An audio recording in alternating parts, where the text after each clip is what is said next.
sé, Horacio, si querés traer ahora, antes de que empiece como con la presentación, armé como unas claves visuales que me sirven de apoyo para poder ordenarme en lo que quiero compartir, pero quizás amerita ahí como poder darle la palabra a Horacio y quizás se quiera decir algo. Bueno, hola a todos. ¿Se escucha? Perfecto. No, porque esto anda más o menos.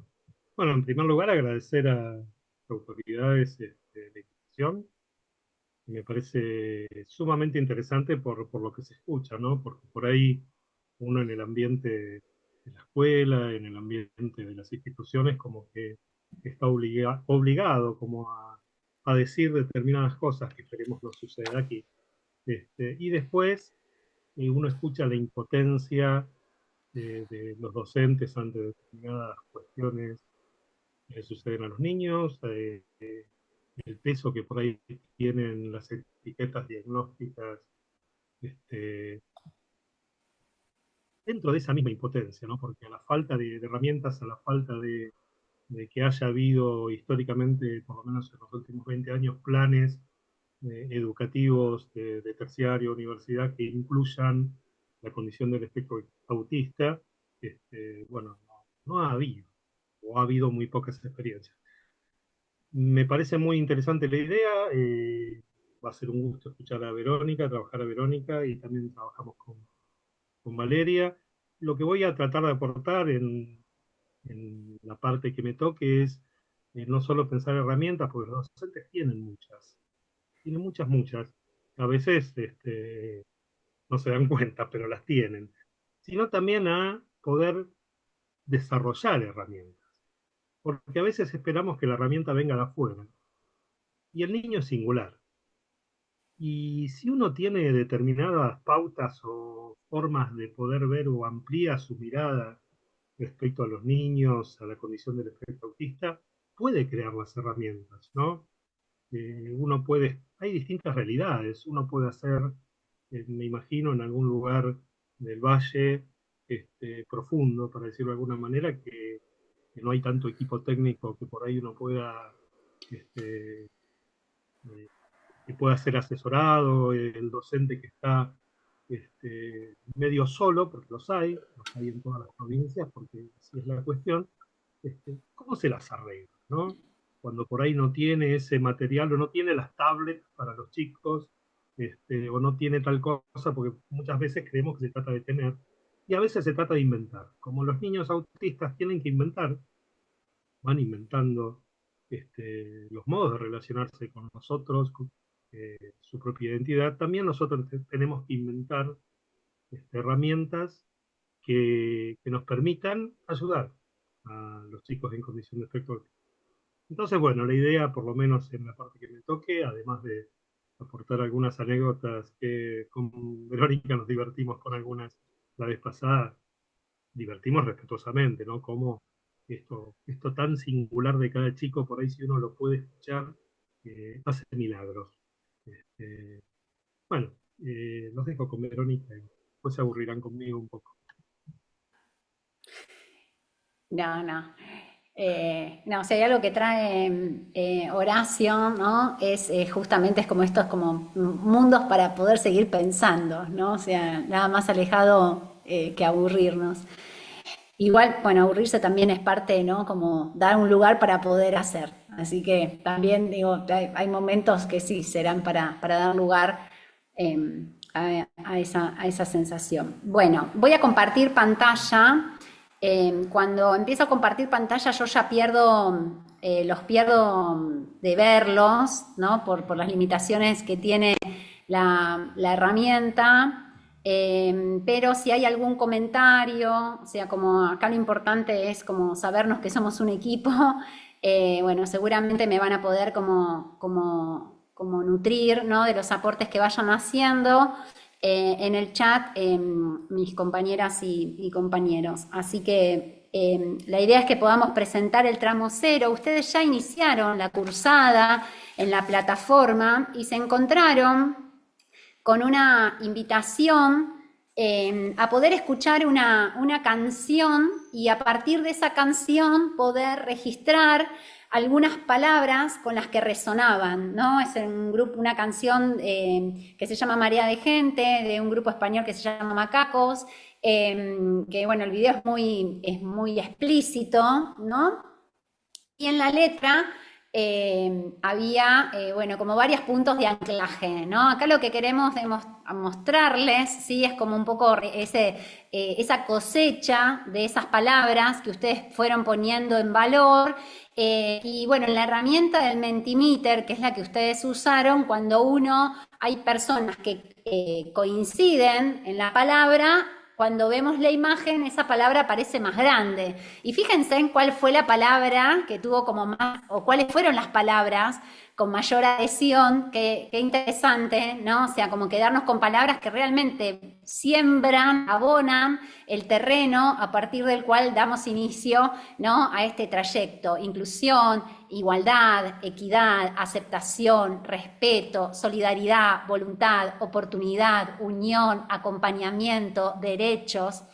Y hay unos autores que bueno, no son latinos, son ingleses, pero que son dos referentes importantes en el campo de la investigación de la perspectiva de educación inclusiva ya hace muchas décadas, que son May Linscomb y Tony Booth.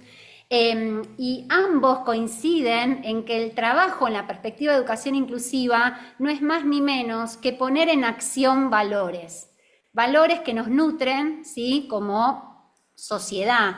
Y fíjense en que estos valores surgieron, ¿sí? Si bien digo, no sé si son palabras explícitas en la canción, ¿no? Habría que hacer como ese cotejo, pero sí el mensaje que les transmite la canción los conectó a varios de ustedes con estos valores en acción, que esto es quizás una de las claves, ¿sí? Que es importante que tengamos presente, que trabajando dentro de estas perspectivas lo que nutrimos son estos valores, ¿no?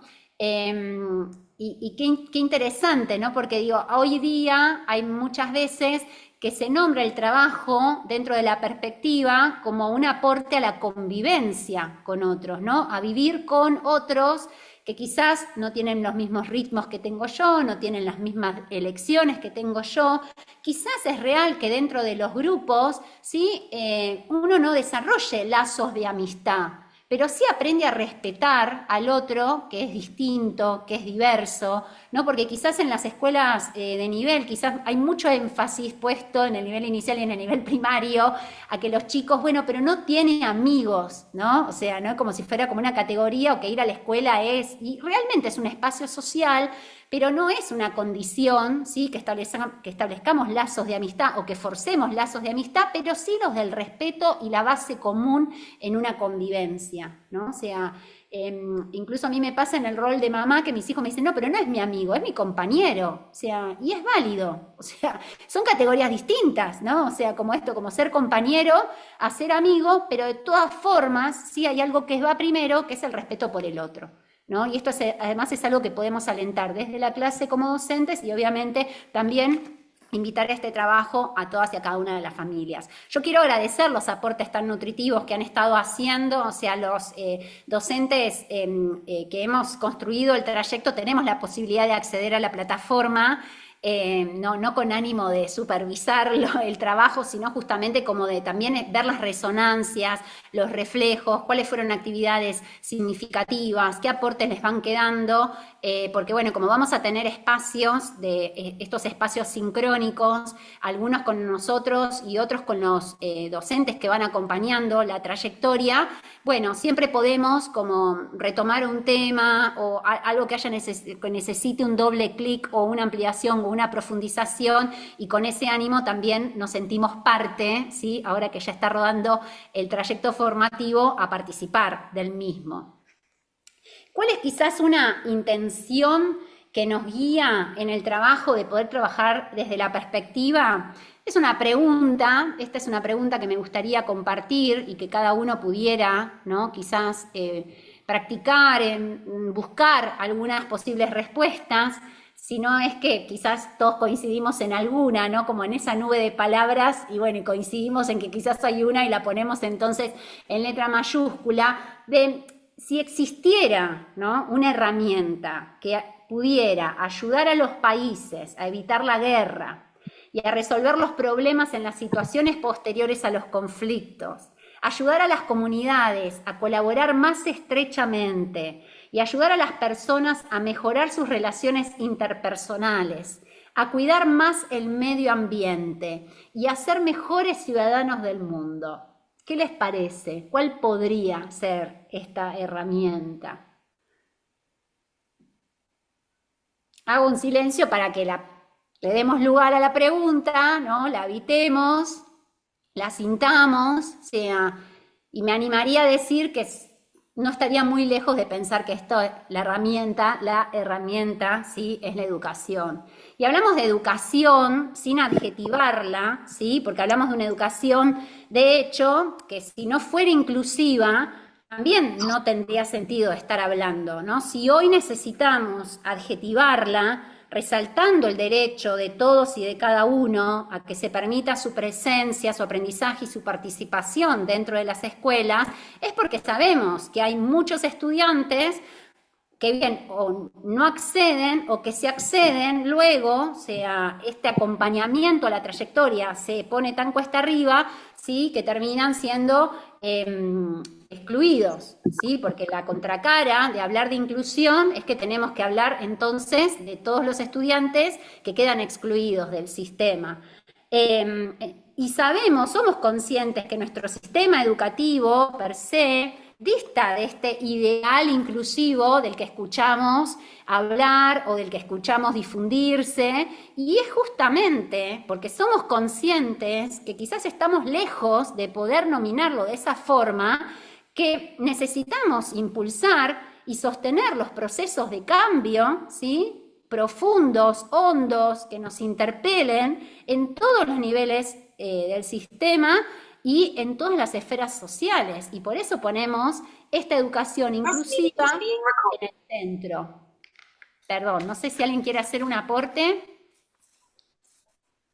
Está habilitado el micrófono, no es que tengo como la autoridad. Veo que el chat está así como va haciendo aportes, pero bueno, no puedo leer y al mismo tiempo compartir, ¿no? Pero bueno, confío en cualquier aporte que sea nutritivo, lo que vamos compartiendo, que lo podamos tomar.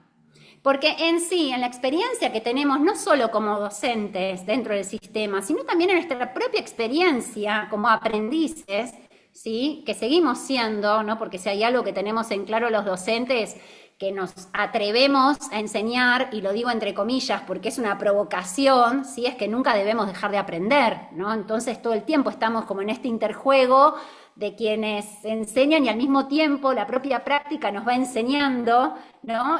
Y somos aprendices y al mismo tiempo dadores al mismo tiempo, ¿no? Que hay algo, seguro que todos podríamos coincidir, en que así tal y como las comunidades educativas hoy se están desplegando, necesitan moverse, hacer ajustes, plasmar algunos cambios, necesitamos otras formas de trabajo. Obviamente que cuando pensamos en este cambio en la escuela, estamos pensando en una transformación sistémica, ¿sí? O sea, donde hay que tocar varias variables al mismo tiempo para que pueda ser real, palpable, concreto. Pero si la pregunta la refiriéramos a cada uno de nosotros, o sea, ¿quién es consciente de que tiene que cambiar para que la escuela cambie?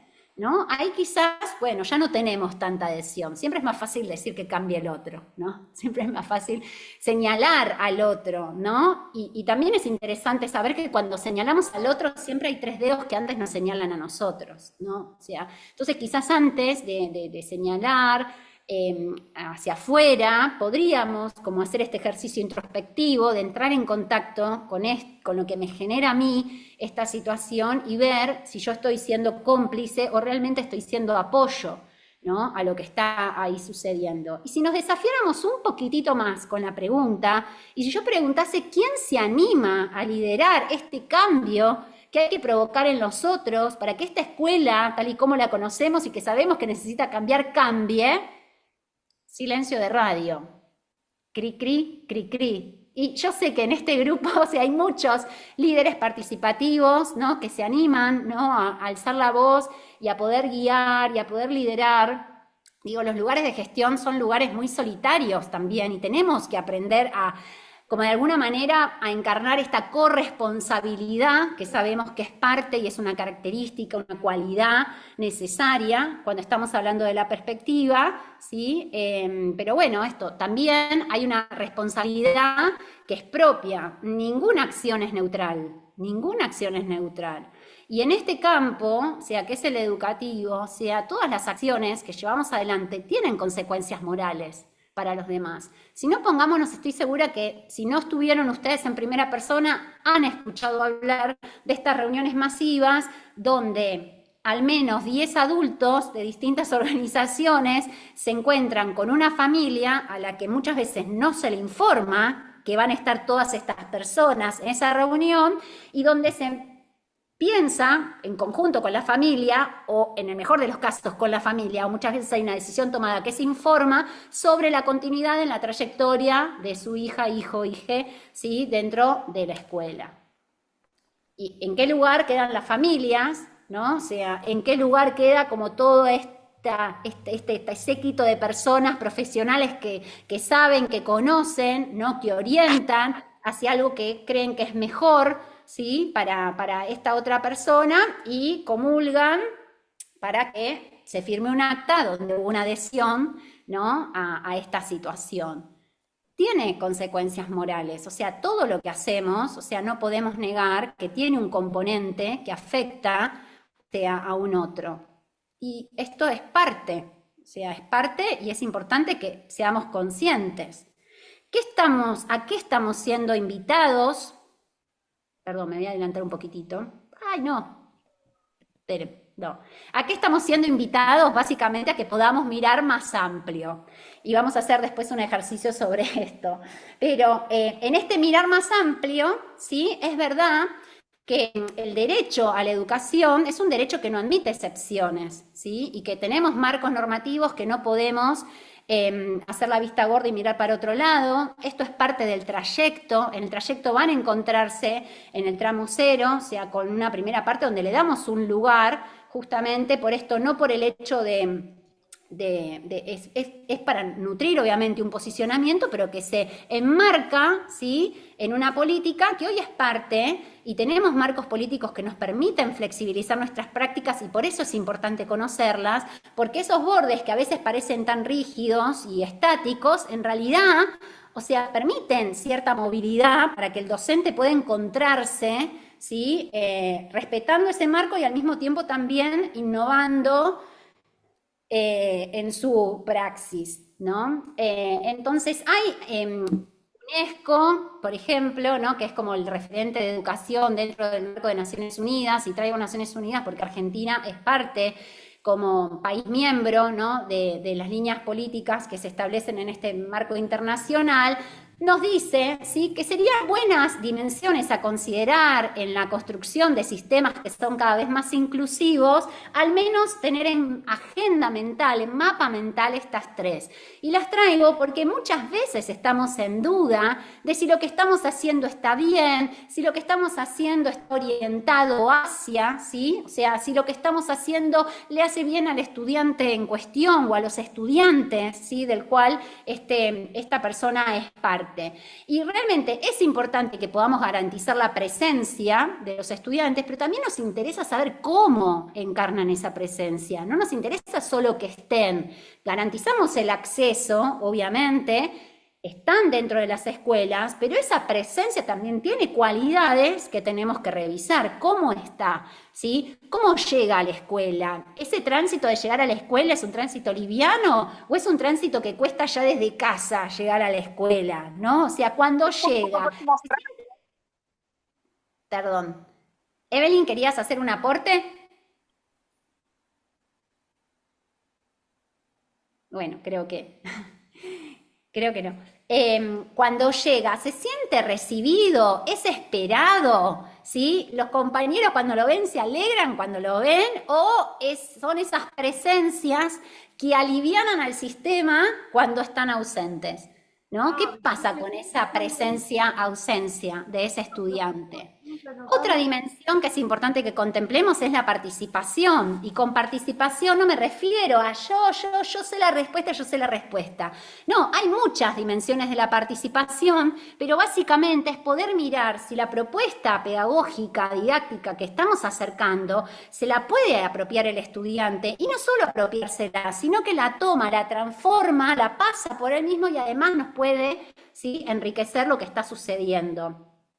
Cuando hay un aprendizaje que no es visible, ¿sí?, que estaría representado a través de la dimensión del progreso, así es como la nombra UNESCO, pero bueno, no me siento muy cómoda con progreso, así que yo les voy a proponer que la podamos renombrar como aprendizaje, porque en definitiva se trata de eso, ¿no?, como de los logros, de lo que va internalizando, ¿sí?, de toda esta estructura que le ofrece la comunidad educativa a los estudiantes. Cuando hay un aprendizaje que no se está haciendo visible, y es eso, no se hace visible, no quiere decir que no esté, sino que quizás no tenemos las medidas, los medios para poder visibilizar que eso se está dando, ¿sí? Pero muchas veces cargamos las tintas sobre ese aprendizaje a la capacidad del estudiante, enfocándonos más desde un modelo capacitista que mide la dialéctica de que haya, no haya, pueda, no pueda, aprenda, no aprenda, ¿sí?, cuando en realidad lo que tenemos que revisar son los métodos que estamos usando los docentes,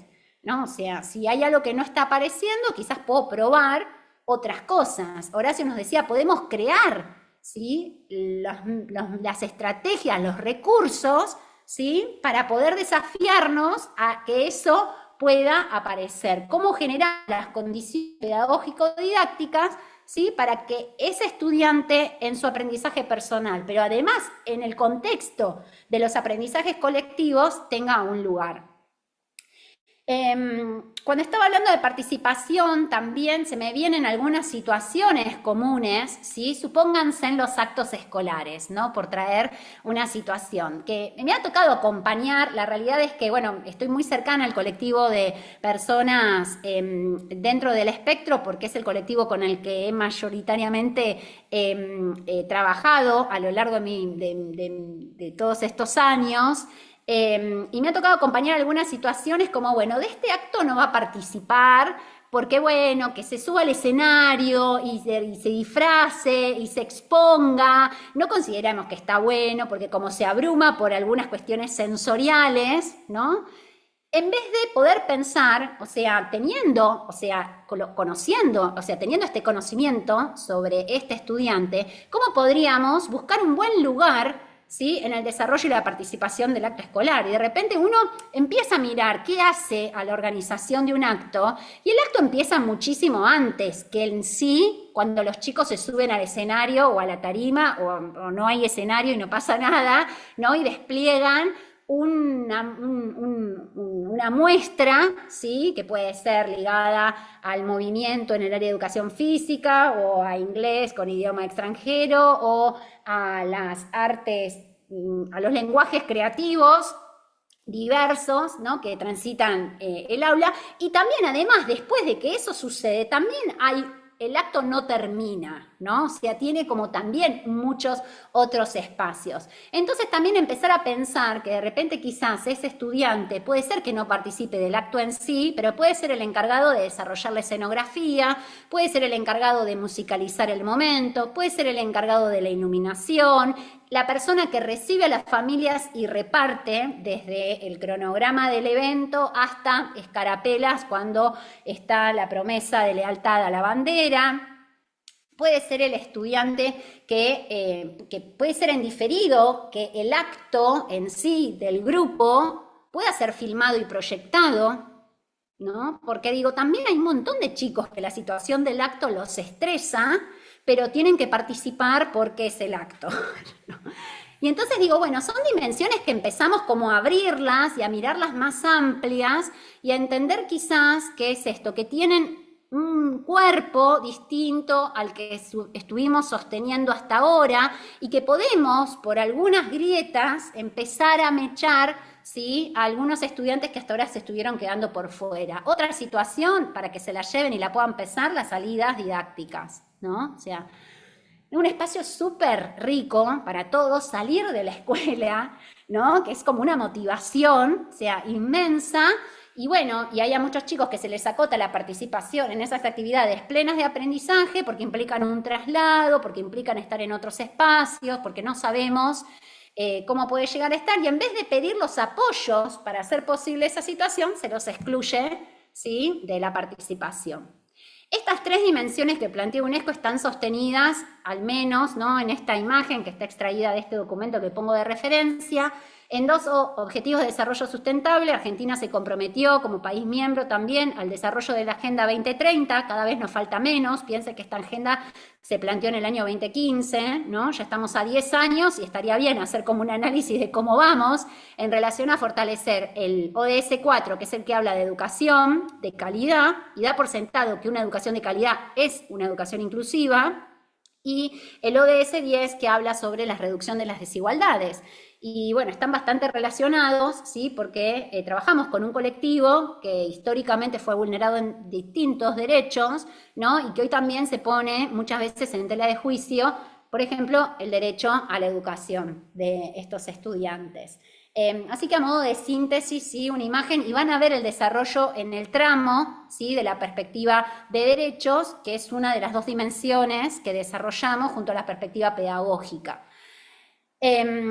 Pero me gustaría en este trayecto también contarles algo que aprendí a partir de mi práctica y en el encuentro con algunas personas y familias.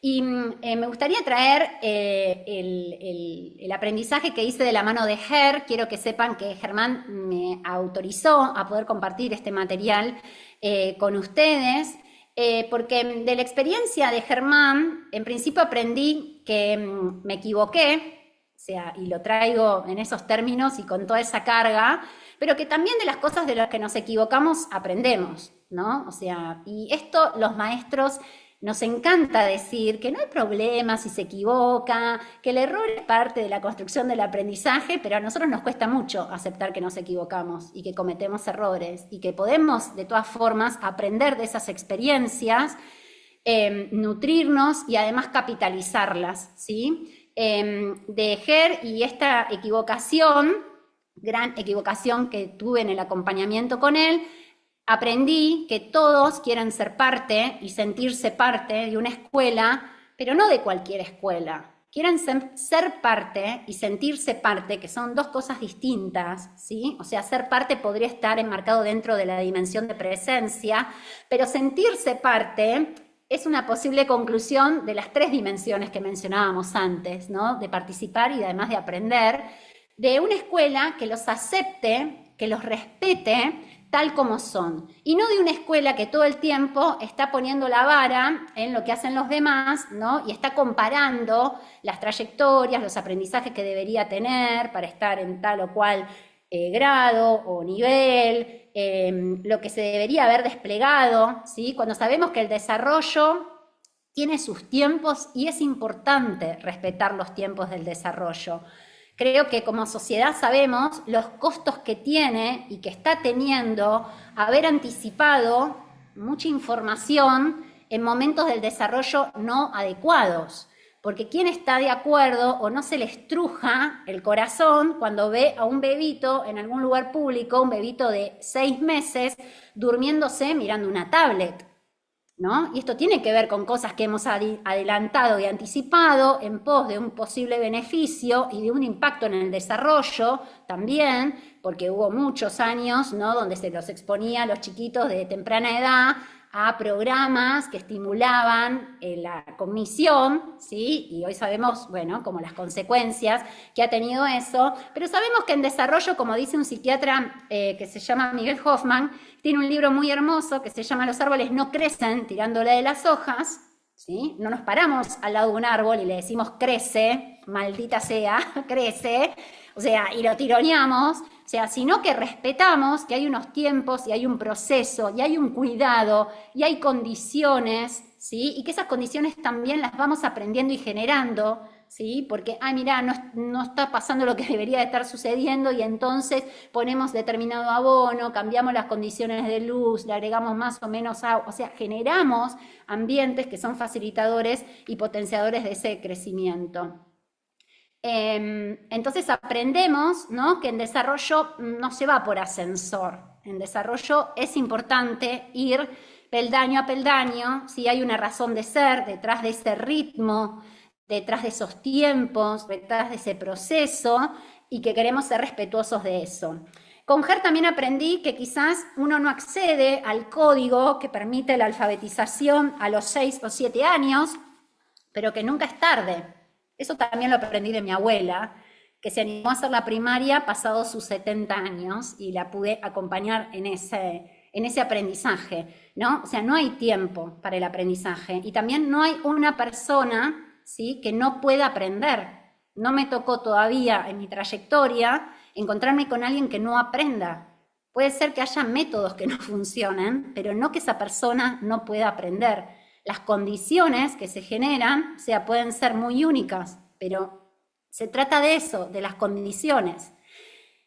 Y les quiero compartir, en el caso de GER, como un primer momento, que fue cuando yo lo conocí a GER. Él tenía 5 años, él había hecho permanencia, esto fue en el año 2010, y lo quiero situar en el año 2010, porque en el año 2010 no teníamos quizás todo el desarrollo normativo que hoy tenemos y la información que tenemos, y yo no soy la misma que hace 15 años atrás, claramente, pero bueno, él venía en una trayectoria de nivel inicial que había sido muy forzada, si se me permite el término, había ya transitado por varios jardines, o sea, sé que si yo digo que transitó, o sea, en nivel inicial por 10 jardines, lo van a creer porque saben que esto sucede en la práctica, y hoy escuchamos familias que de repente hicieron casting de escuelas, te dicen, ¿no?, y usan esa palabra, o, bueno, transitaron veintena, treintena, o sea, de comunidades educativas. No hay lugar, no hay vacante, no,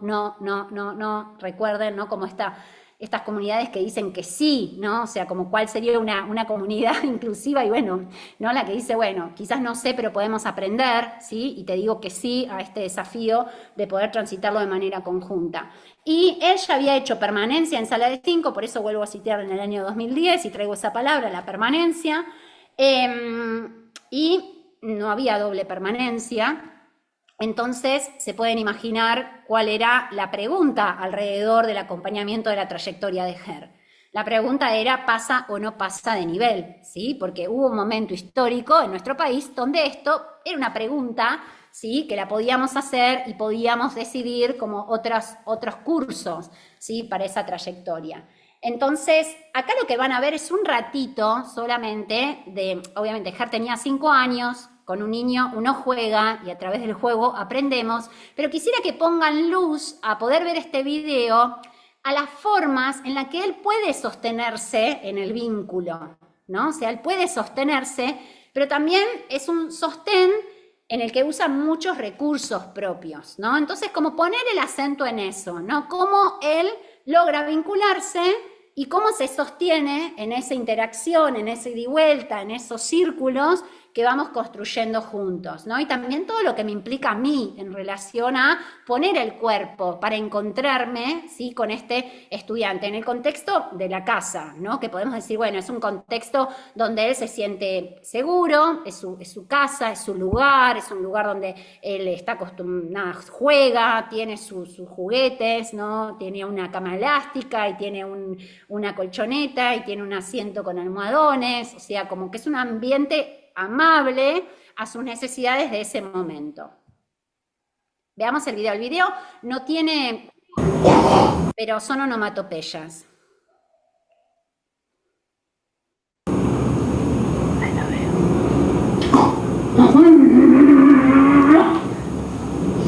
Y como un perro.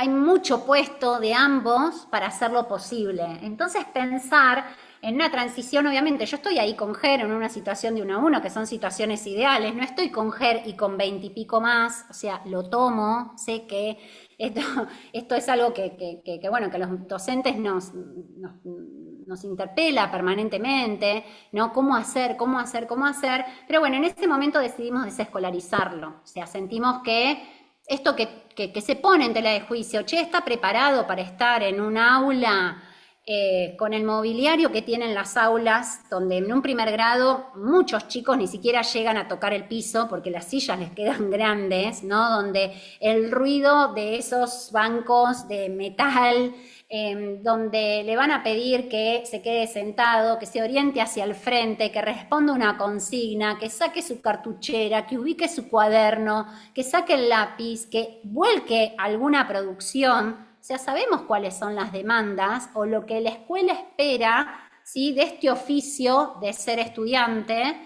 como dice Mérier, o sea, cómo encarna, ¿sí?, ese oficio ese estudiante. Y en ese momento, o sea, yo no tomaba la decisión yo, ¿no?, sino que fue una corresponsabilidad, la familia, el equipo, las posibilidades que nos planteaba la escuela, el contexto sociohistórico, vuelvo a decir año 2010, decidimos desescolarizarlo. Hoy diríamos, optamos porque haga homeschooling, pero en ese momento ese término no nos era tan familiar, ¿sí? Lo que sí puedo decir es que, obviamente, que retirarlo del sistema, donde también habíamos buscado vacante en la modalidad y eso no fue, o sea, posible también, porque a veces uno piensa que no se encuentra vacantes solo de las escuelas de nivel, pero a veces las escuelas de la modalidad tampoco tienen vacantes, ¿sí? Implicaba como ya la transición hacia las propuestas y servicios del sistema de salud y la familia decide, ¿sí?, cómo armar un programa de base relacional centrado en el hogar. Y se siguen estimulando, ¿sí?, algo que considerábamos básico, que era el acceso a la comunicación, ¿sí? Cuando a veces uno se pone a pensar qué es lo que necesitan los chicos para poder aprender, pocas veces se nos viene a mapa, ¿sí?, decir un sistema de comunicación, pero la realidad es que es básico, ¿sí?, poder desarrollar y acompañarlos en la consolidación de estos sistemas. Ger es no hablante, sigue siéndolo. En ese video no lo aclaré, había recibido el diagnóstico con la nomenclatura que ya no está vigente, de autismo severo, con concomitancia cognitiva, de intensidad de apoyos masivo, o sea, también tiene epilepsia como comorbilidad, o sea, todo ese cuadro. Seguimos trabajando con él en el acceso a un sistema de aprendizaje que se ligó a un sistema de comunicación. Logramos el acceso y lo que yo les voy a mostrar ahora es el video de Ger, 10 años después, 11 años después de ese videito que vimos, ¿sí?, de ya tener 3 o 4 años rodando este sistema que van a ver que él usa. Y este video es la respuesta de él a un pedido que él me había hecho, puntual, focalizado. Me dijo, en esto es Vero la persona que me va a ayudar. Y el pedido que él me hizo fue, Vero, quiero ir a la escuela.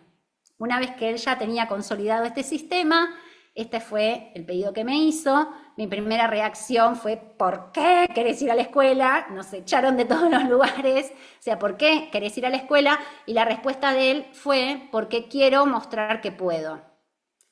Y hay muchas formas de poder, ¿no?, en la habilidad, ¿no?, en la capacidad. Hay muchas formas en las que muchos chicos pueden, y la importancia de ser visibilizados en esa posibilidad, reconocidos, valorados, ¿no?, como es inmensa, ¿no? Te veo y con cómo sos está bien, con quién sos es suficiente, no estoy esperando que sea alguien, algo que no sos. Y me remito a los informes que hoy día sigo recibiendo por parte de muchas comunidades educativas, donde nunca aparece el sujeto de aprendizaje reflejado en esos informes, porque en la medida en la que sigamos con el sesgo negativo, y hagamos informes que lo que resaltan es lo que no hace, lo que no puede, lo que no muestra no me dice nada del sujeto, me habla de algo que no está ni existe, ¿no? No está posicionado desde, lo que sí hay, ¿no? Que es este sujeto que puede con esto, que hace esto, ¿no? O sea, como nuestra mente todavía está muy seteada a ver lo que falta, ¿no? Y digo, es nuestra mente porque también creo que ahí hay cuestiones más evolutivas, pero bueno, lo podemos dejar para el análisis en otro momento. Entonces, cuando yo le cuento que, bueno, estuvimos averiguando, porque obviamente ella a sus 16, 17 años, no íbamos a reinsertarlo en el sistema educativo en primer grado, sino que buscamos estos programas que son para adultos, ¿no? O sea, jóvenes. Y de hecho, me acuerdo, no Ger, pero con otro estudiante que tuvimos que esperar un año para que se pueda insertar en esos programas, porque todavía no le daba la edad. Y uno va buscando como los atajos adentro del sistema. Esta es la respuesta que él me da cuando le dijimos con su mamá, que es la que van a ver en el video, él sostiene el tablero, él usa un tablero y utiliza un método de aprendizaje y comunicación que se llama RPM. Cuando le contamos con la mamá que habíamos encontrado esta escuela que le decía sí a él, ¿sí? Conociendo su condición, conduciendo sus formas, y que lo estaba esperando, ¿no? Para que él pudiera empezar su trayectoria de nivel primario. Y esta fue su respuesta. Y quizás acá estaría bueno, en principio, ¿no? Que lo reconozcan, unos años después, y que puedan ver el video a la luz de un montón de supuestos que circulan en relación a la condición del espectro, en relación a, por ejemplo, bueno, la forma en la que se da la comunicación, o sea, la forma que él tiene de hablar, pero además el contenido de esa comunicación, ¿no? En relación a la conexión con el otro, la expresión de su campo emocional. Y bueno, y hay algunas cositas más que después les comparto.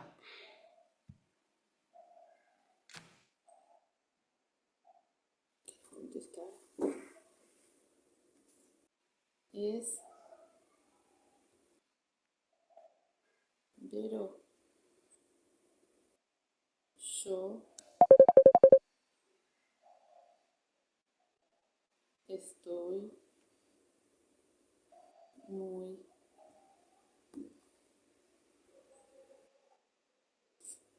emocionada.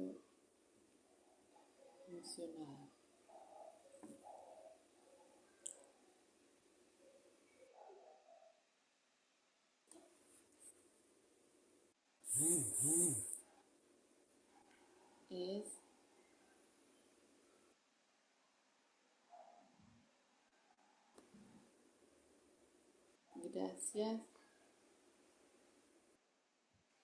por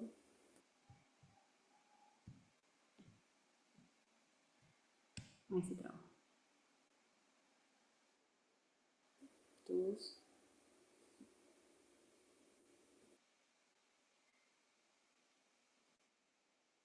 palabras. Esbero, era como su forma de reconocerme, ¿no? Yo le había mandado un audio.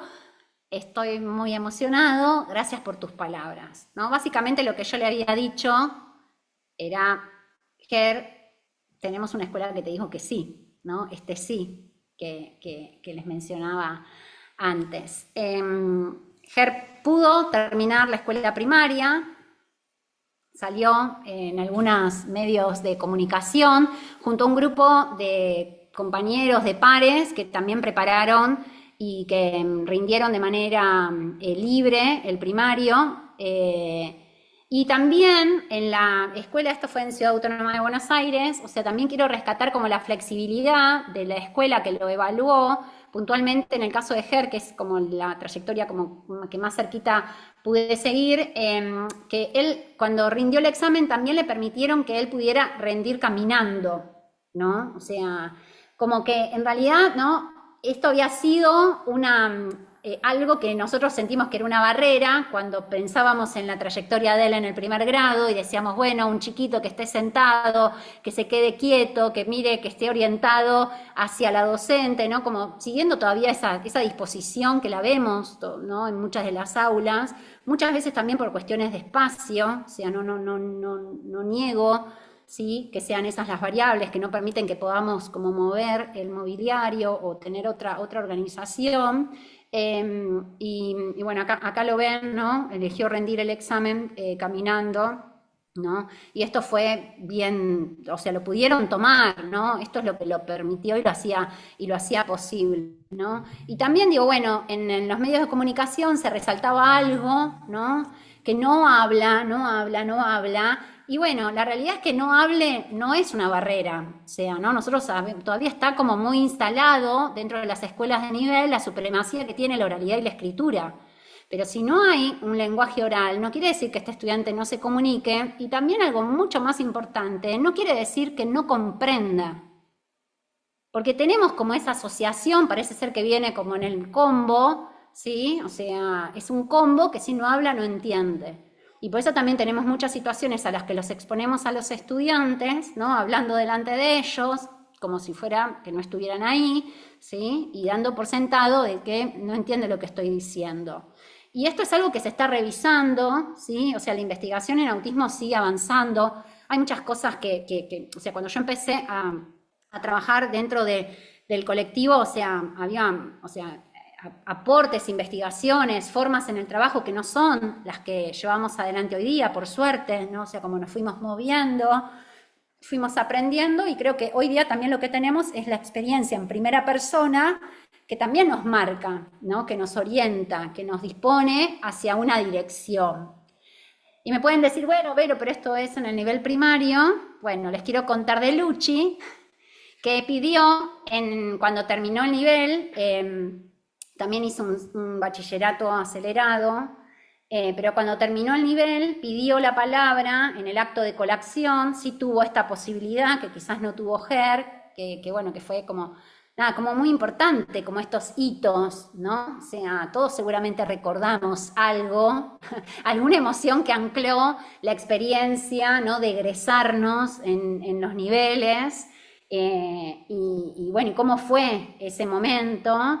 Y bueno, él pidió la palabra, y si bien preparó su discurso, como en realidad lo hacen muchos, ¿no? O sea, preparó el discurso, él también tiene un asistente, que la van a ver en el video, que es la persona que va deletreando, ¿sí? Este videito no lo tengo subtitulado, les pido disculpas por ese apoyo que no llegué a preparar, pero bueno, si hay algo que si no se escucha el audio, voy a chequear que comparta sonido del equipo, ¿ok? Bueno, me dicen y lo puedo ir diciendo.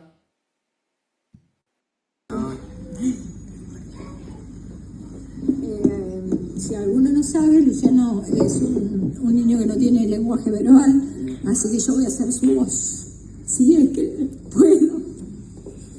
Quería decir unas palabras, así que bueno, le dimos la oportunidad. Él tiene un método de comunicación que es a través del deletreo, o sea, marca las letras en un tablero, y de esa manera pudo hacer los 3 años del secundario, aprobando todas las materias y bueno, y adquiriendo los mismos conocimientos que sus compañeros. Por si no le sale, trajimos un machete.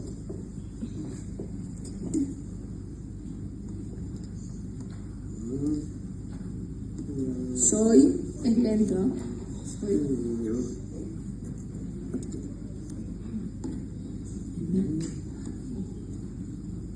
Soy muy.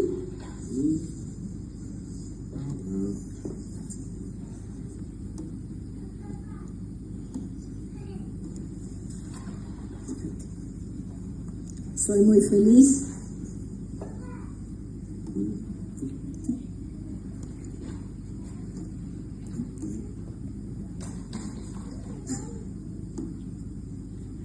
Me dieron la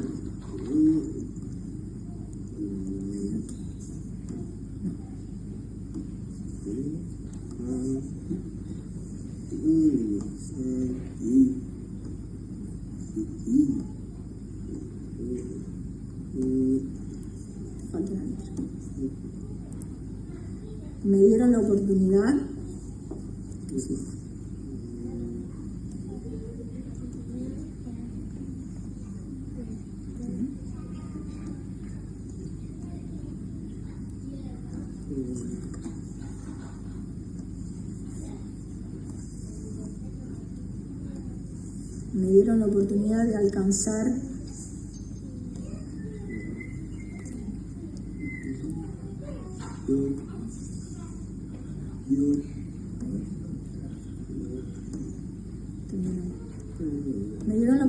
de alcanzar un sueño.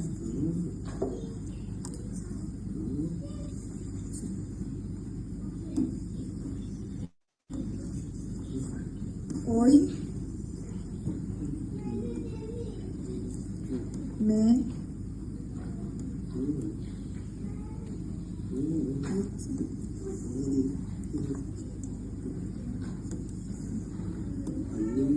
me egreso. ¿Alma?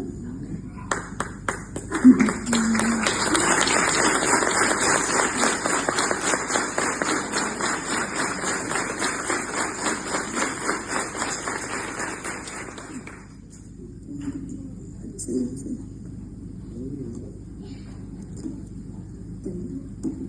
Dale. Hoy voy por más. Me dieron la oportunidad de cumplir mi sueño. Hoy egreso, un sueño, perdón, me corrijo, me dieron la oportunidad de cumplir un sueño. Hoy egreso, vamos por más. Y este ir por más en Luchi, que termina el nivel medio, no era algo que estuviera garantizado en otros momentos. Por eso este recorrido histórico que hacemos es importante para, bueno, entender de dónde venimos y también hacia dónde también nos proyectamos y nos orientamos a ir. Porque no teníamos garantizado, ¿sí? O sea, como las trayectorias en relación a los niveles, o sea, hubo momentos donde estaba en tela de juicio la terminalidad, la certificación, la titulación, digo, no son temas tan ajenos, entonces es importante poder comprender este contexto que habilita experiencias de aprendizaje para muchos más, entre ellos Ger y Luchi. Traje ejemplos en relación a esto, a personas no hablantes, porque me parece que también estos perfiles de chicos diagnosticados dentro del espectro, y traigo algo que dijo Horacio que me parece y yo coincido, ¿no? O sea, como bueno, como los autismos son múltiples, pero las personas son únicas, ¿no? O sea, como esto es así, por más que, y hoy sabemos, ¿no? Que tenemos como el espectro, ¿no? Y que podemos hablar como de personas que si bien tienen el mismo diagnóstico son muy diversas entre sí, ¿no? La persona es única, ¿sí? Pero sí hay alguna característica común entre ellos que me parecía que tiene que ver con este uso del lenguaje verbal, que son estudiantes que en general hacen mucho ruido, ¿no? Y que son los que nos interpelan, ¿no? Y nos hacemos un montón de preguntas. Entonces digo, bueno, quizás tenemos como que seguir repensando los apoyos. Ustedes ya los ven usando sistemas consolidados, pero sepan que detrás de esto hubo mucho trabajo y hubo años en el aprendizaje de esta herramienta, ¿sí? Pero bueno, obviamente como Manguel decía, ¿no? Como bueno, cuando uno aprende a leer se abren mundos, ¿no? Como se abren universos y bueno, uno puede ver como también acá se abren mundos internos y pueden expresar un montón de cosas y quería mencionar esto, ¿no? Como que también digo, hay algunas como líneas, ¿no? que hablan mucho sobre la literalidad en el lenguaje, en la comprensión de estas personas y también el sentido del humor, como si hubiera un sentido del humor, ¿no? Que digo, bueno, sabemos que hay distintos tipos de humores, pero lo interesante también es ver, o sea, justamente qué pasa con el humor cuando viene de parte de ellos, ¿no? O sea, y como esta comprensión y esta literalidad quizás no es tal, o sea, hay muchas cosas que nos tendríamos que preguntar y no dar por sentadas, ¿no? Y yo no digo que tomen lo que yo digo, sino simplemente que nos animemos a dudar, porque quizás es mucho más lo que no conocemos todavía de esta condición que lo que sí, y como decía Maturana, el enemigo de la reflexión es el saber que sabemos, o sea, no dar por sentado estos saberes que pueden estar como, bueno, actualizándose y ayornándose en tiempos como, bueno, más rápido de lo que consideramos. Lo que sí podríamos compartir es que la invitación de la perspectiva es invitarnos a poder mirar cosas de otras formas o de otras perspectivas Y en esto me gustaría como invitarlos a hacer un ejercicio, que es un ejercicio perceptivo, ¿no? Que tiene que ver con cómo miramos y lo que vemos, y también esto, cómo nuestra mente está preparada para mirar, y voy a tomar este ejercicio que está extraído de un documento que se llama Activismo Delicado, cuyos autores son Alan Kaplan y Sue Davidoff, y que habla, o sea, no es un documento de educación inclusiva, sino que cuando yo lo leí, motivada por otros intereses que me acercaron a los autores, encontré en esta analogía como mucha información para mí, en lo personal y en lo profesional, obviamente. Entonces, la idea es que podamos ver esta imagen y que en el chat, ahora sí voy a abrir el chat porque me interesa como leer los aportes, o sea, puedan decirme qué ven. ¿Qué ven? Si alguien quiere desmutearse y traerlo en vez de escribirlo, también bienvenido. O sea, puede hacerlo. ¿Qué ven? Un cubo. Un cubo. Sería. ¿Qué más? Un cubo, dice Karina. Un cubo, dice Nazarena. Un cubo, Clotilde. Un cubo vacío. Un cubo vacío, ¿no? Un cuadrado, una caja. Ok, una caja. Bueno, le vamos adjudicando cierto simbolismo. Un cubo con varias caras, un cubo, diferentes caras, un cuadrado, un cubo tridimensional. Bueno, podríamos decir como que, si, tomando la nube de palabras, la palabra cubo aparecería como en primera impronta, ¿sí? Esto nos representa. Y después podemos, obviamente, ¿no? Como hacer esta lectura porque seguramente tendremos profes de matemática en la audiencia, sabemos que un cubo tiene volumen, estamos hablando desde un plano. Tiene todas sus caras iguales. 2D, claro, tal cual. Ahí está la profe diciéndonos, bueno, un cubo tiene, las caras del cubo son todas iguales. Bueno, podemos como hacer esa lectura y profundizarla, y si vamos un poquitito más allá, seguramente llegaríamos a la conclusión que no es un cubo, sino que es una representación del cubo, porque el cubo tiene volumen, que en realidad son líneas negras en un fondo blanco que se unen por las intersecciones, y podríamos ir por ese lado, ¿sí? Y son todas las respuestas válidas, o sea, no vamos a entrar a discutir eso. Pero sí me interesaría que ahora hagan el ejercicio, y acá les pido que puedan estar atentos, que no es lo mismo que prestar atención, o sea, estar atentos a la posición del cubo en este plano. Porque en realidad podemos ver un cubo que está apoyado sobre una de sus caras, o también, ¿sí? Si a nuestra atención le sumamos una intención y le sumamos un ajuste en esa atención que estamos teniendo, quizás también podamos ver un cubo que está suspendido, pero no apoyado. Esto es un ejercicio donde hay que tomar la firme determinación de ver. En general, el cubo que vemos está en una disposición de estar apoyado. Está apoyado sobre esta cara que apoya. Pero si nosotros tomamos de referencia este vértice, donde conjugan estas tres líneas, que le voy a ver, este vértice, y retrotraemos ese vértice hacia adelante, como si tuviera volumen y quisiera salir de la página del 2D, vamos a ver que en realidad ese cubo también puede estar suspendido sobre esta cara, no apoyado. Donde la cara principal sería esta, ¿sí? En vez de esta que está acá. ¿Lo llegan a ver? Esto es importante que podamos encontrar las dos posiciones posibles del cubo. Es un ejercicio que implica la deliberada determinación de verlo, no es automático. Es más, si vemos un cubo, probablemente no veamos el otro. Tenemos que prestar atención, tenemos que tener la intención de verlo, tenemos que ajustar nuestra actitud a esto que está diciendo Vero, que es como, ¿dónde está ese otro cubo? Porque quizás no lo veo. ¿Hay alguien que no lo esté viendo? Ahí veo enardecido.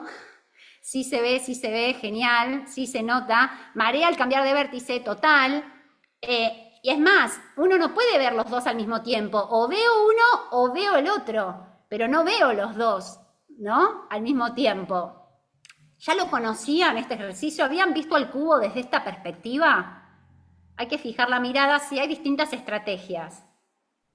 Total. Sí, estoy leyendo un poquito y estoy dialogando con el chat, ¿no? Selene dice, depende cómo lo observes, podés mirar que está al frente ese punto. Sí se ve, me ayudó cuando marcaste el punto verde. Claro, se ve re bien. Sí, fue un apoyo, porque a veces no es tan simple y menos así a distancia. Total, el vértice está adelante y atrás, tal cual. Este vértice yo lo puedo traer hacia adelante o lo puedo llevar hacia atrás. ¿Habían visto el cubo desde estas dos perspectivas alguna vez? No, yo no. No, ok, perfecto. No. Romina dice, se ve si tomamos la determinación de verlo. Exactamente, hay que tomar la decisión de verlo. Y es más, si mañana ven la imagen de un cubo, van a ver la imagen que están más acostumbrados a ver. Y puede ser que queriendo ver el otro, quizás no les salga, ¿no? Por eso les doy este punto de apoyo. Sí, después aparecen otras formas de ver el cubo, ¿no? Como apoyado atrás, dice una compañera. Sí, después aparecen como otras conformaciones. Lo interesante es que en esta imagen nada cambió, pero cuando tomamos conciencia, ¿no? A partir de esta guía que facilité, ¿sí? Cambió todo en esa imagen. De repente apareció algo que yo antes no estaba viendo, ¿no?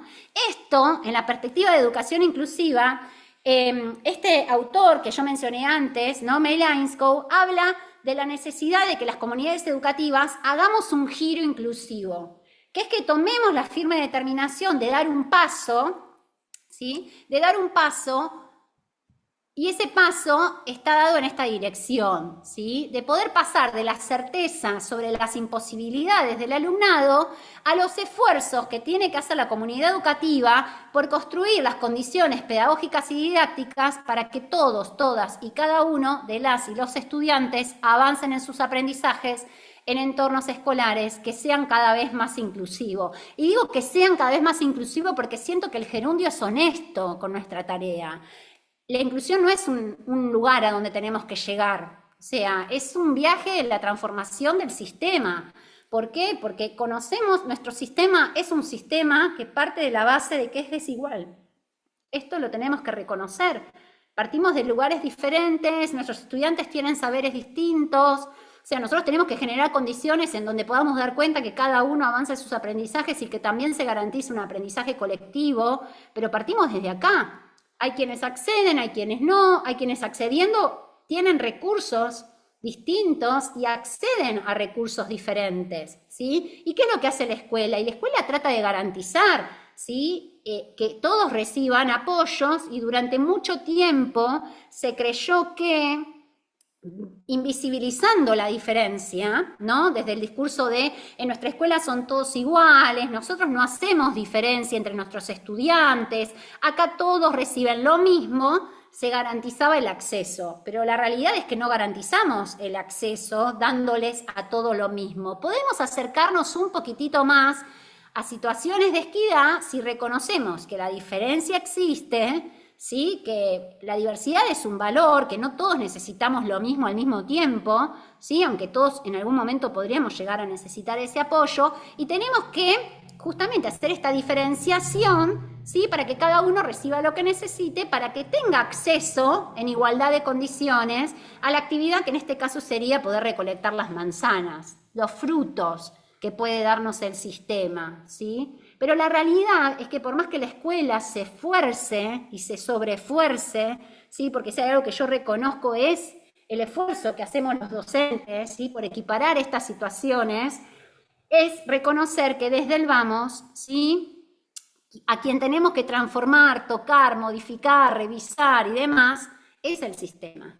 O sea, son las condiciones en las que ese árbol, ¿sí? Da sus frutos, ¿no? O sea, y esta sería como la principal diferencia, ¿sí? Porque no son sinónimos de hablar de inclusión educativa versus educación inclusiva. Cuando estamos hablando desde la perspectiva de educación inclusiva, estamos hablando de la necesidad de que los sistemas se transformen, ¿sí? Y que puedan ser más equitativos, más justos, más democráticos, más accesibles, ¿sí? En relación a los aprendizajes para los estudiantes. Cuando estamos hablando de inclusión educativa, podríamos decir que solamente estamos dando lugar a la dimensión de la presencia.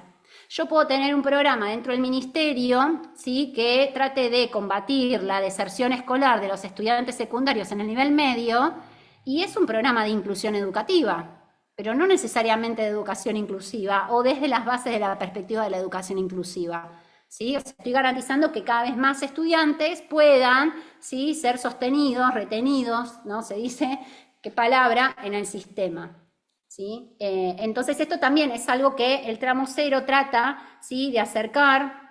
Hablamos hacia el final, ¿sí?, de la importancia de poder diseñar entornos que sean universales, accesibilizar los aprendizajes y solo luego de haber garantizado ese diseño universal, ¿sí?, poder hablar de los ajustes razonables, porque también se habla de ajustes razonables como si fueran apoyos, y la realidad es que el ajuste razonable tiene su razón de ser en un diseño, en el marco de un diseño universal que se pensó previamente y que necesita de ese ajuste para justamente generar estas condiciones equitativas en el acceso.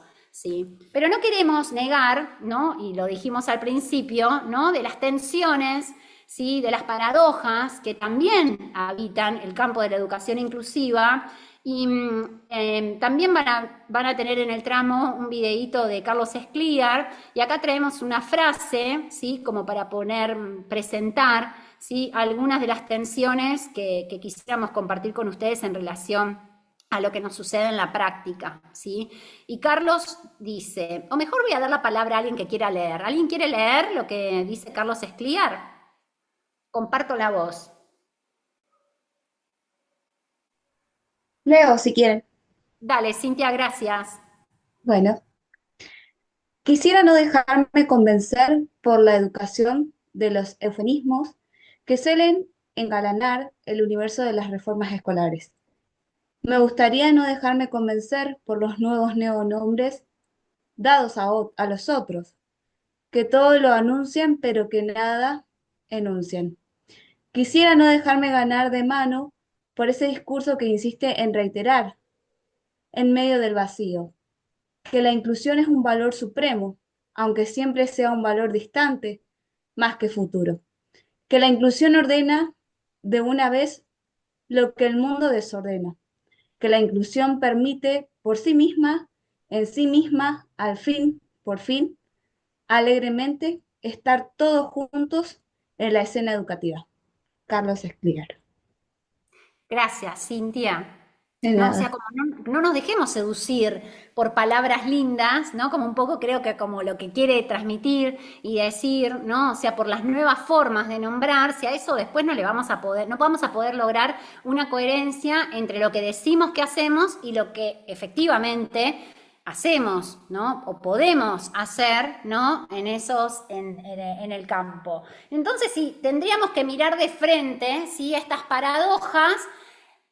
Podrían haber otras, pero bueno, me parece como las vamos a sintetizar o las vamos a agrupar en estas tres, ¿sí? La primera hace referencia a este estado de presencia, ¿no?, que mencionaba esta dimensión de UNESCO, ¿sí? Pero al mismo tiempo estar juntos sin estar juntos, ¿no?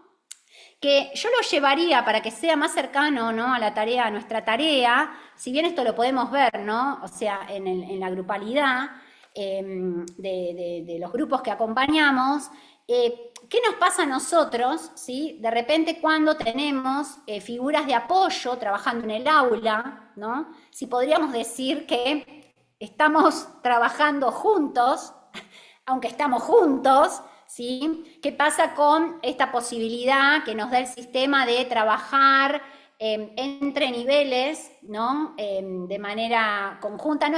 No me refiero a la articulación, ¿no?, de niveles, sino como, bueno, este trabajo que puede ser entre primer y segundo grado o entre la profe de segundo con los de cuarto.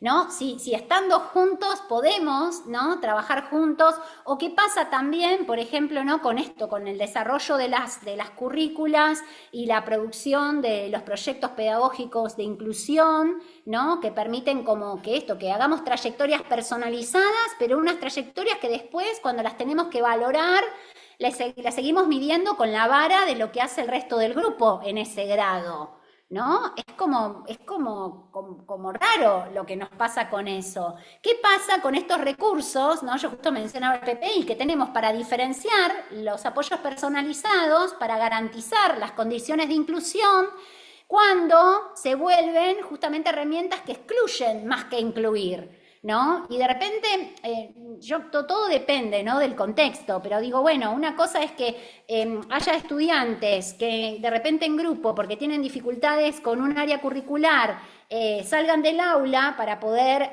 aprender conocimientos, o sea, no sé, como saberes previos, ¿sí? Que digo, son mejores condiciones que estar en el aula con un contenido paralelo, ¿sí? Pero si esa es la forma de trabajo, ¿sí? Si ese es el dispositivo de trabajo, bueno, si esto establecía un puente o quería salvar, o sea, como bueno, esto respetar las trayectorias, el ritmo, la progresión, ¿sí? En el abordaje del contenido termina excluyendo más que incluyendo, ¿no? Digo, todos estos dispositivos que armamos acentúan la diferencia o en realidad buscan equipararla, ¿no? Dar estos apoyos para poder generar estas condiciones de equidad.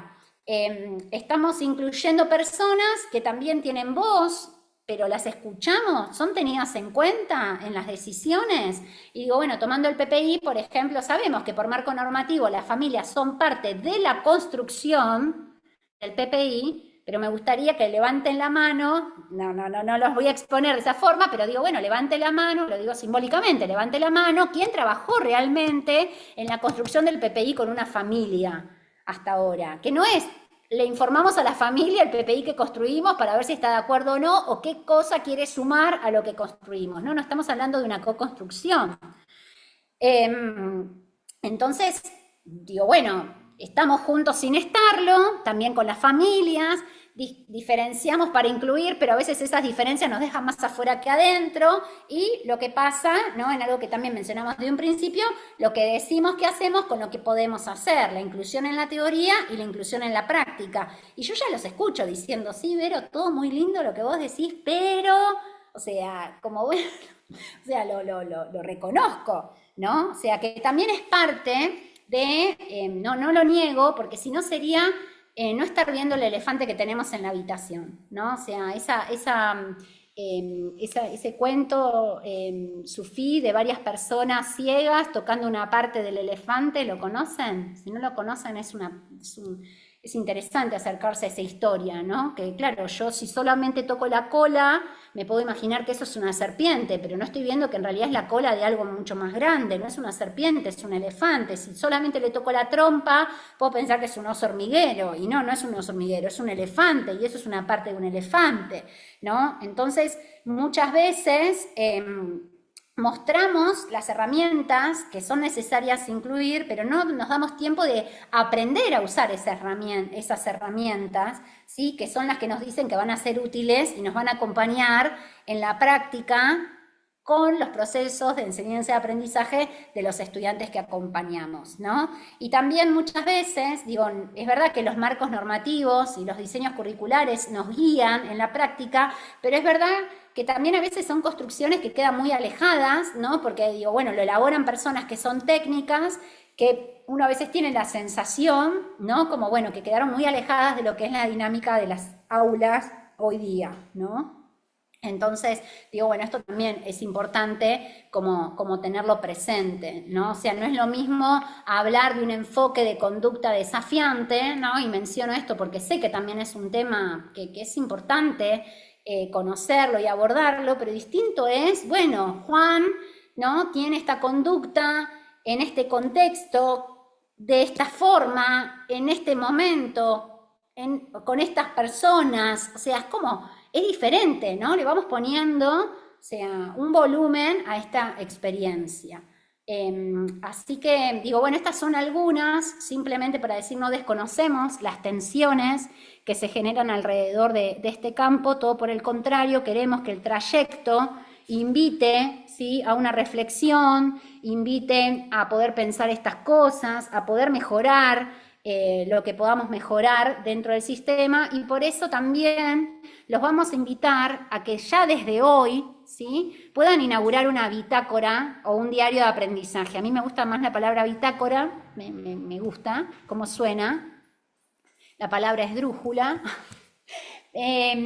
pero porque la bitácora es en sí, ¿no? Como el origen de la palabra remite a un cajoncito que estaba en los navíos cerca del timón, ¿no? Entonces, otra vez, ¿no? Como es importante la dirección que le demos a nuestras acciones, ¿sí? Entonces me remito, me acuerdo como de lo que representa y me gusta porque muchas veces perdemos el norte estando dentro del sistema. Me gusta decir que el sentido común es el menos común de los sentidos en las escuelas y que todo el tiempo lo tenemos que estar revisando para no perderlo, no olvidárnoslo. Y entonces lo que vamos a hacer va a ser invitarlos a que puedan llevar un registro, ¿sí? De las resonancias, las reflexiones, las palabras.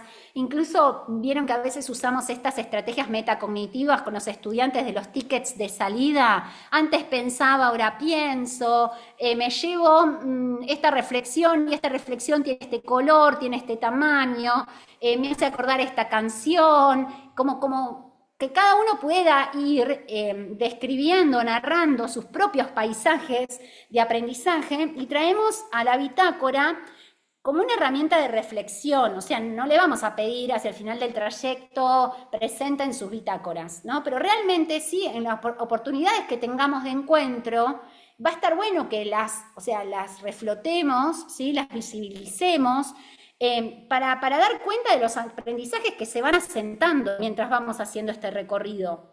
¿Sí? Estas oportunidades que nos damos de reflexionar sobre lo que escuchamos, sobre lo que sabíamos, sobre lo que traíamos, sobre lo que se pudo haber movido, ¿sí? Registramos actividades que nos parecieron significativas, también las que no, o sea, no entendí, o sea, necesito profundizar, me quedo con estas preguntas, necesito más espacio para procesar esta información. Barreras, ¿sí? Que también vamos a ir encontrando, porque el registro nos ayuda a hacernos conscientes, ¿sí? De los momentos que vamos transitando en el camino, nos ayuda a conocernos, ¿sí? Como aprendices que estamos haciendo esta formación, y también si nos animamos a compartirla con el grupo de pares con el que vamos a estar haciendo este trayecto, también nos invita a poder compartir de manera colaborativa, porque esto que me pasa a mí, ¿no? ¿Vieron esa canción que decía a mí me pasa lo mismo que a usted? O sea, bueno, capaz estoy un poco atemporal con las nuevas generaciones, pero bueno, es como encontrar la resonancia empática en el otro de lo que me va atravesando mientras estamos haciendo este camino de manera conjunta, ¿sí? Y realmente si uno sistematiza, la escritura es un recurso, o sea, muy útil, pero bueno, puede haber otras formas de registro, pueden hacer dibujos, pueden hacer mapas mentales, o sea, cada uno, pueden hacer collage, o sea, elegirá el lenguaje que sea más afín y más creativo. Ay, perdón. Perdón, perdí. Ok, ahí estamos otra vez.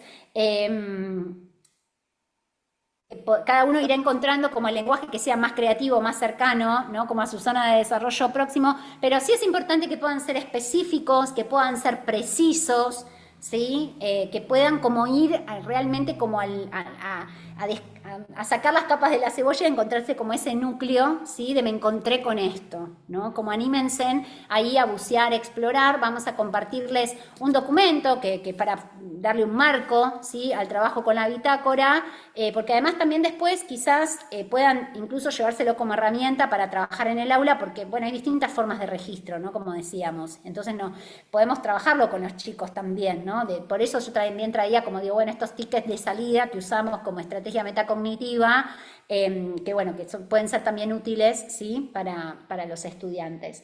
Entonces, Vero, ¿vos querés cambiar el mundo sola?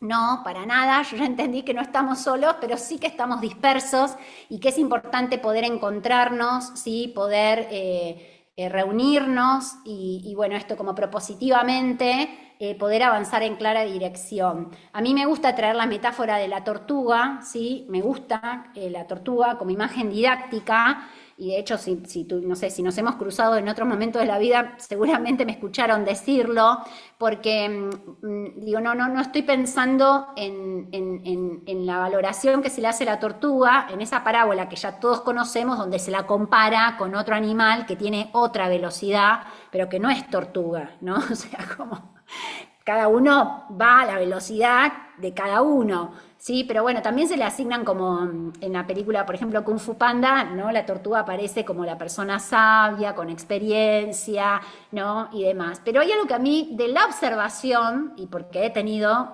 tortuga como mascota cuando se podía, ahora están en extinción y ya eso no se puede, pero digo, he observado a la tortuga y algo que siempre me llamó la atención de la tortuga, ¿no? Hasta prestar atención de manera deliberada a la observación de la tortuga, es que la tortuga siempre va para adelante. Adelante para la tortuga es adelante, no hay otra dirección posible. O sea, la tortuga cuando quiere ir en aquella dirección, que podríamos decir atrás, la tortuga no va hacia atrás, la tortuga se da vuelta y va hacia adelante, ¿no? Entonces, realmente en educación inclusiva, cuando se sientan muy frustrados, muy enojados, porque esto va a suceder, o sea, con este trayecto no queremos evitar que sientan todo lo que pueden ir sintiendo mientras van avanzando y dando pasos, no es importante la velocidad, ¿sí? Pero sí es importante la dirección. Entonces acuérdense de la tortuga, ¿sí? Que va hacia adelante en clara dirección. Cuando tengan que tomar una decisión en relación a trayectorias de los estudiantes que acompañan, piensen si esa decisión está orientada en una dirección o hacia otra, ¿sí? O sea, realmente las decisiones que tomamos dentro del sistema tienen consecuencias morales, impactan en la calidad de vida de otras personas, no son ingenuas, o sea, no son neutrales las tomas de decisiones que hacemos dentro del sistema y bueno, pueden impactar, ¿no? Yo les compartía lo que hoy sé que fue una equivocación en la trayectoria de GER, que pudimos revertir y que pudimos aprender, pero me confirma que todos quieren ir a la escuela, o sea, todos quieren estar y ser parte de una escuela, pero no de cualquier escuela, ¿no? Sino de una escuela que nos aloja a todos y de la que todos también nos sentimos parte, porque esto que hablamos, que es poner en valores los valores en acción, no es algo que queremos solo para los estudiantes, lo queremos también para nosotros como docentes. O sea, queremos también sentirnos apoyados por el sistema, ¿sí? Yo quiero que si trabajo con una pareja pedagógica, o sea, también poder apoyarme, ¿sí? Poder nutrirme, ser vista, reconocida, visibilizada, o sea, sentir que puedo ser quien soy, ¿no? Y no que me meten como en un corset y me quedo así como apretadita. Así que les quiero agradecer la atención puesta en este compartir y me gustaría irme con una reflexión de un filósofo francés que se llama Michel Serres, que bueno, ya no está en este plano con nosotros, pero tiene esta frase que me parece muy significativa y que me representa y dice así: si tú tienes un pan y yo un euro, y yo uso mi euro para comprar tu pan, al final del intercambio tendré el pan y tú el euro. Parece un equilibrio perfecto, ¿no? A tiene un euro, B tiene un pan, luego A tiene el pan y B el euro. Es una transacción justa, pero meramente material. Ahora imagina que tienes un soneto de Verlaine o conoces el teorema de Pitágoras y yo no tengo nada. Si me enseñas, al final de este intercambio habré aprendido el soneto y el teorema, pero aún así los tendrás también. En este caso, no solo hay equilibrio, sino crecimiento. Primero tuvimos un comercio, en el segundo compartimos conocimientos, y mientras los bienes se consumen, la cultura se expande infinitamente. Así que bueno, muchas gracias por permitirme que este pedacito de la cultura que vengo construyendo se pueda seguir expandiendo, ¿sí? Que la tenga yo, pero que también se la puedan apropiar ustedes y que podamos seguir trabajando esta dimensión que me parece súper importante de encarnar, que es la de ser prácticos reflexivos, ¿sí? Sobre nuestra propia práctica, porque no se trata de cerrar, sino justamente de poder abrir nuevas miradas, de poder escuchar otras perspectivas, ¿sí? Sobre lo que vamos escuchando y en definitiva cómo ir encontrando nuestro propio camino. Así que muchas gracias por la atención puesta. Y damos un lugarcito para compartir, resonancias, preguntas. Bien, hermoso. Gracias, Vero. Bueno, hay un montón de participación en el chat. Sí. Ahora Y veo ahora, el bueno, chat. este agradecimiento, pero bueno, Ahora veo el por chat, ahí okay. intenciones o sentirse identificado con mucho de lo que decías o como parte de sus experiencias también. Así que bueno, vamos a compartirlo con vos, Vero, luego, porque es interesante por ahí cómo suman en tu recorrido de este encuentro. Bueno, estamos cerquita de la hora pautada para el cierre. agradecemos la participación y bueno, estén hasta el final porque no deja de ser hoy algo para reconocer. No sé si alguno tiene alguna consulta, que usamos este ratito, los 5 minutitos para responder si hubiera algo. En relación a la asistencia, ingresan al aula, ya está habilitada y estará hasta las 21 horas para que nadie sienta el apremio de completarla en este preciso instante. Podemos irnos y seguirán completando ese formulario, muy sencillo. Bueno, bien, nos volvemos a encontrar el 24 de abril en el Bien. próximo encuentro, 18:15, respetando y atendiendo a la sugerencia que salió de una buena parte de los docentes y de las docentes, sugiriendo y solicitando demorar un poquito el inicio por sus trabajos, por sus regresos a casa. Así que bueno, ya se puede contemplar hasta esa hora. Así que será hasta el Bien. 24, 18:15. Noé.